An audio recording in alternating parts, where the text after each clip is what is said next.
So for those who don't know, VUX World, we've been around for about 6 years. We do a whole bunch of different stuff. I mentioned that we do consulting, which we do, but we have a load of stuff that we do generally for the AI community, for the customer experience and conversational AI community. We've got a podcast we've been running for the last 6 years. We've got over 350 episodes there, a lot of which actually now is almost like coming back in fashion. Like episodes from 2019 are being listened to now because there's a renewed interest in AI.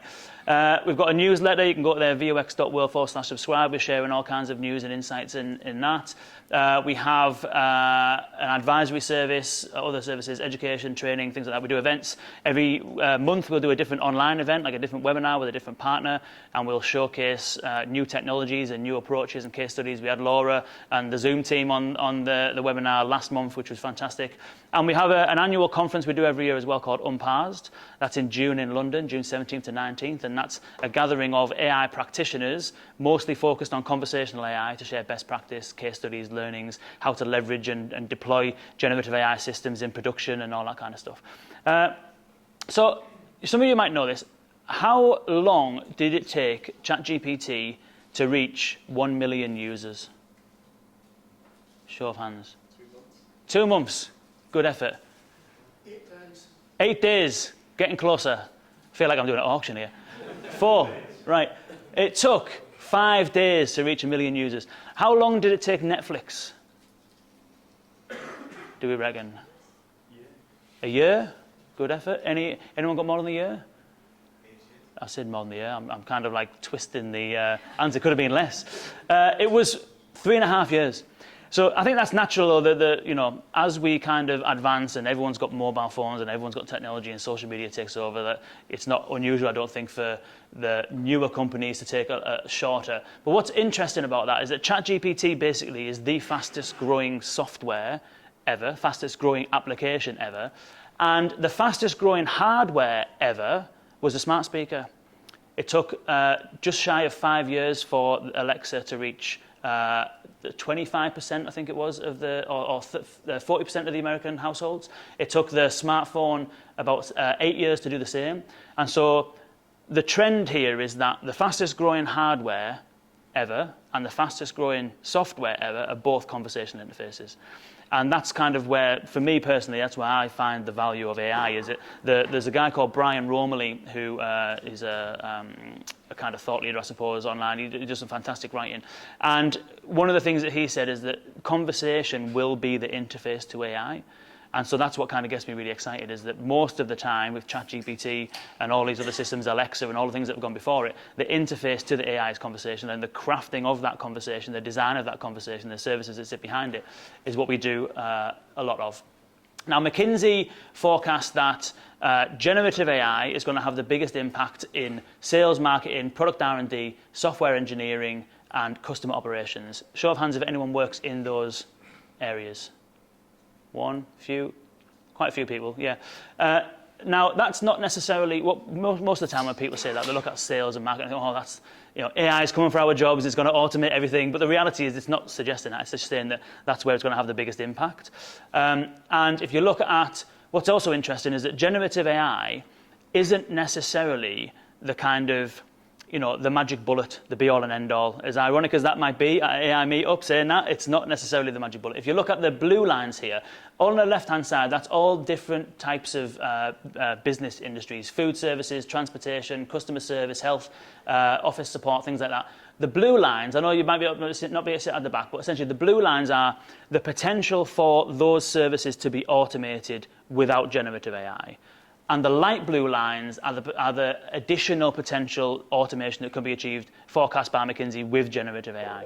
And so there's already a lot that we could and should and can be doing without generative AI, but generative AI gives us that little boost, essentially. And what I've observed in the last few years is that what generative AI allows us to do is automate things that were previously not able to be automated. So an example of that would be, we do the podcast every week, multiple times a week. Every time we record a podcast episode, we've got to transcribe it. We've got to then write YouTube descriptions and a web page and show notes, and we've got to do a blog post that summarizes it. Thank you very much. Oh, look at that. Can you hear me at the back now? 3 people falling asleep over there. So it allows us to. So right now we've got to do a load of work basically. A lot of writing, a lot of summarization, LinkedIn posts, all that kind of stuff. So we're in the process of building a pipeline essentially, which we'll upload it MP3. And then the application will essentially transcribe it, diarize it, create us the YouTube description, create us the web page copy, create us the podcast show notes copy, create us the blog post article, create us the meta description, the title, all that kind of stuff, literally by uploading one file. Now that process couldn't have been automated before because it's a largely manual process that relies on the creation of language basically, which is up until now being reserved for a human to do. So generative AI opens up the door for us to automate things that we couldn't do before, which is quite exciting. But obviously there is the case of, is it going to take people's jobs, and are we all going to be sort of like, is our brain going to experience atrophy? I was having a conversation with Anthropic's Claude a few months back, and I was kind of trying to push it to say, like, what do you think the future is going to be like when AI is prevalent all over the place, and like really pushing it for an answer. It was like, well, I think it'll be a better time and humans can focus more on doing what they love and that kind of stuff. I was like, yeah, but what will the impact be in 500 years, in 5,000 years? And one of the things it said was really interesting, which was that one of the biggest threats to society or to humans is that because we will kind of diverge or kind of devolve all of our decision making and thinking to technology, that we do experience some kind of mental atrophy and we all just become absolutely stupid.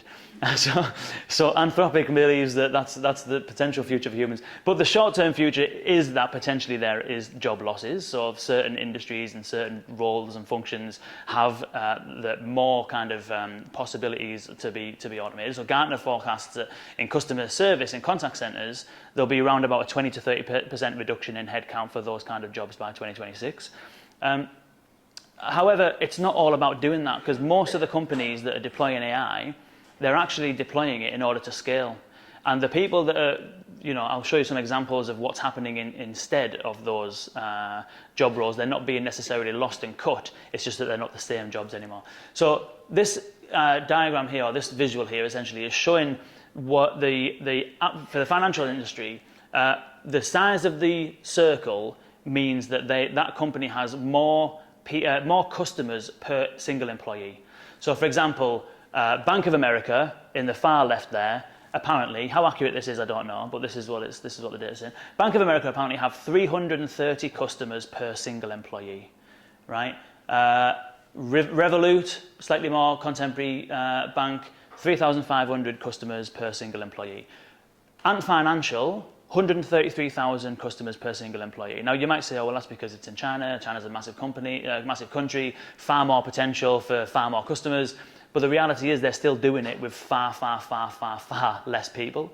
And that's because the whole company is being built from the ground up on technology. It's being built from the ground up for automation. And so it's able to operate much more efficiently, which means it can scale a lot more effectively. And so that's really, for me, the value of AI for enterprises, is not that you were trying to reduce headcount, because arguably, in fact not arguably, what the data suggests and shows is that the people in the very jobs that are apparently going to be automated out of existence get the most benefit from using AI. Contact center workers get tremendous benefit from using AI. That might be featured in Laura's presentation, because I know that's a lot of what Zoom do. And so it's not about job losses, it's about scalability and being more efficient.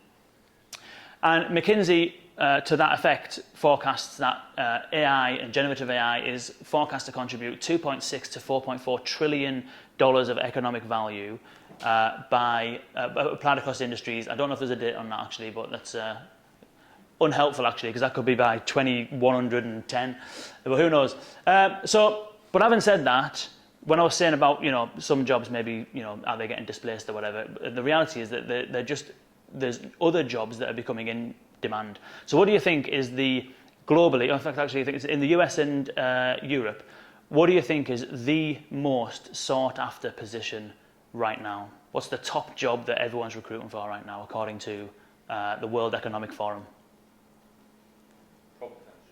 Prompt engineer. Good, you were going to say that as well. Fair enough. Anyone else? Software developer, good one. Anyone else?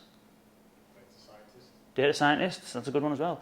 AI and machine learning specialists, we're kind of all in that ballpark there anyway, generally, aren't we? But the other ones, 8 out of the top 10 are all related to that. They're all related to technology. They're all related to AI and things like that. This is not necessarily that important, but the top 10 fast declining jobs are most of those kind of, in-person, administrative, clerical kind of jobs, according to the World Economic Forum.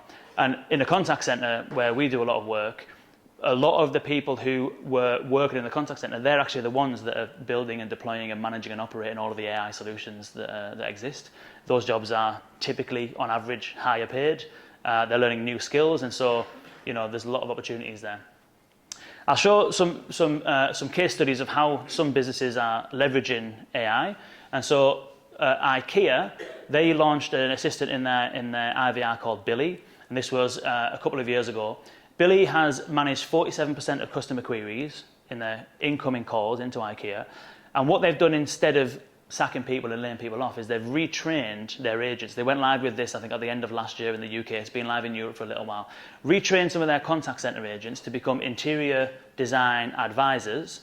They now sell their time to paying customers at £25 per call for a 40-minute consultation. And so IKEA have turned what was a cost to the business, which is people sitting on seats taking phone calls, it costs them money, and they've deployed AI to replace some of that, but then they've basically turned those people and that function into a revenue generation opportunity, which is what I'm talking about in terms of AI not being there to replace people. It's actually there to help businesses scale. Another example, we have Decathlon. They actually closed their contact center during COVID, or their call center rather, because they were just receiving so many calls that they couldn't handle the calls, didn't have enough people. Shut the contact center down. They deployed a chatbot in Facebook Messenger, Google My Business, and WhatsApp, and that was handling 50% of all contact end-to-end. 25% increase in productivity for staff, and a 10-point increase in customer satisfaction. This is one of our clients, Duke's Bailiffs. Last Thursday, won an Innovation Award. Woo, thank you, Taras. Thanks for the support there. Yeah, so that's handling 86% of all conversations successfully. It's had a 30% increase in customer satisfaction, and it's actually given Duke's, which is a bailiff company in the UK, it's given them a competitive advantage because there's no other bailiff in the country that does this kind of stuff. And so they can go to new clients now and say, we've got this capability, we're able to, operate more effectively.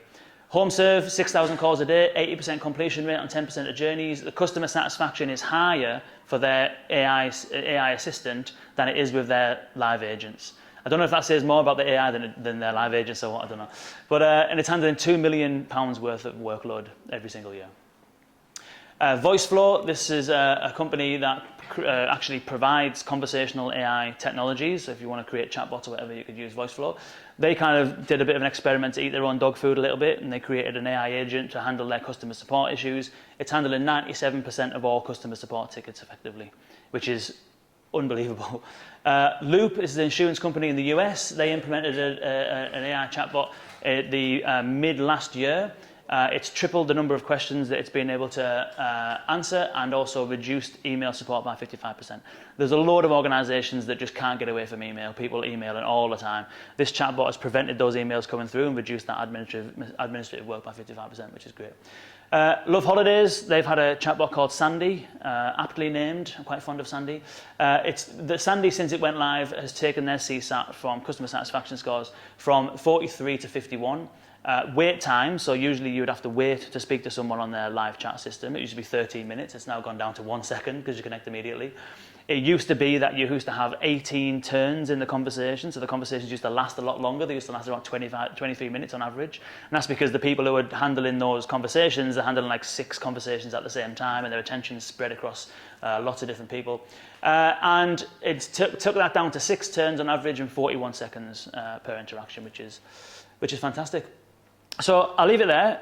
If you are interested, we've got a maturity assessment that you scan that 5 minutes and it'll kind of plot your journey onto this maturity scale that we have if you're interested in learning a bit more on how to leverage this kind of technology. So that's it really.